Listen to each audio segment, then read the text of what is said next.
The Trump administration policy of separating families at the border. It has rightfully outraged pretty much every decent human being and Ted Cruz. And now, it looks like even the man who made the policy is tired of the backlash. Some breaking news. President Trump, has signed the executive order that ends the practice of separating families, children from their parents. We're signing an executive order I consider to be a very important executive order. It's about keeping families together. Hooray!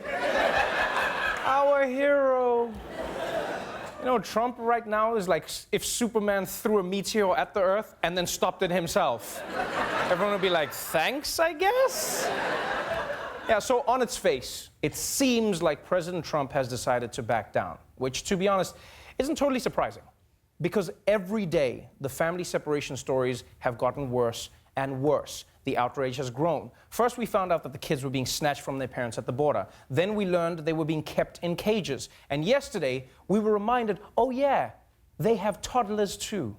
The Trump administration is sending babies separated from their parents to at least 3 facilities in South Texas known as tender age shelters. I'm standing outside of Casa El Presidente. It is one of the 3 tender age shelters that the Associated Press reported on. Inside there are children, as they define tender age, 10 years and younger. Sweet Lord, tender age shelter. It's a hell of a fancy way to pronounce baby jail. That's a real euphemism. It's like calling a cross burning a meatless barbecue. And so, yesterday, people found out that the federal government was snatching children as young as 8 months from their parents. And people were rightfully outraged, not just at Trump, but also at his Homeland Security Secretary and Cinderella stepsister, Kirsten Nielsen.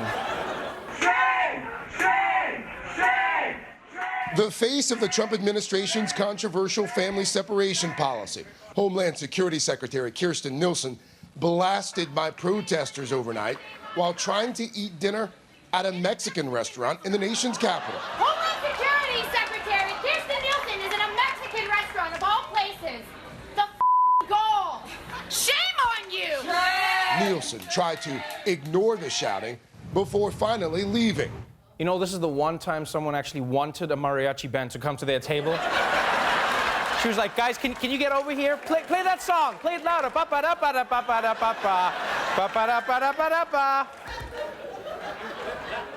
And look, I get why it's not a good look to torment Latino kids and then go and get your Taco Tuesday on, but let's be honest, there's no place that she could have gone to eat without looking bad. I mean, when you're locking kids up in cages, forget about eating at Golden Corral, right?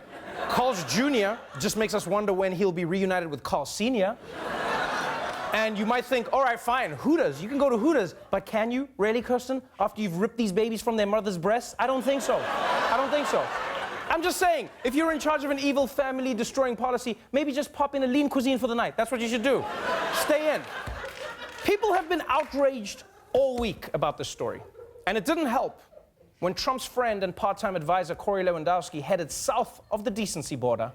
Former Trump campaign manager Corey Lewandowski on defense right now after appearing to mock reports of an undocumented 10-year-old girl with Down syndrome being separated from her mother. I read today about a 10-year-old girl with Down syndrome who was taken from her mother and put in a cage. I read about did you say want to a 10-year-old with Down syndrome being taken from her mother? What I said is you can pick anything you want out, but the bottom line is very clear. How dare you? Yeah, he did just say womp womp, which is funny because that's what he's gonna hear in the afterlife. Wait, I'm in hell? Yeah, you are. Womp womp.